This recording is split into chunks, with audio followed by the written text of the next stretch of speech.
বাংলাদেশের অন্তর্বর্তীকালীন সরকারের প্রধান উপদেষ্টা অধ্যাপক ডক্টর মোহাম্মদ ইউনূস পদত্যাগের বিষয়ে ভাবছেন বলে জানিয়েছেন জাতীয় নাগরিক পার্টি এনসিপির আহ্বায়ক নাহিদ ইসলাম।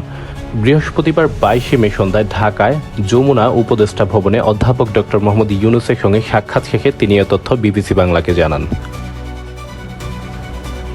বিবিসি বাংলাকে দেওয়া এক সাক্ষাৎকারে নাহিদ ইসলাম বলেন, অধ্যাপক ইউনূস তাকে জানিয়েছেন, আমি যদি কাজ করতে না পারি, যে জায়গা থেকে তোমরা আমাকে এনেছিলে একটা গণ অভ্যুত্থানের পরে দেশের পরিবর্তন ও সংস্কার করার জন্য, কিন্তু এই পরিস্থিতিতে যেভাবে আন্দোলন বা আমাকে জিম্মি করা হচ্ছে, আমি এভাবে কাজ করতে পারবো না।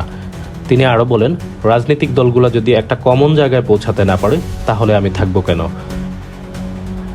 নাহিদ ইসলাম অধ্যাপক ইউনূসকে পদত্যাগ না করার আহ্বান জানান।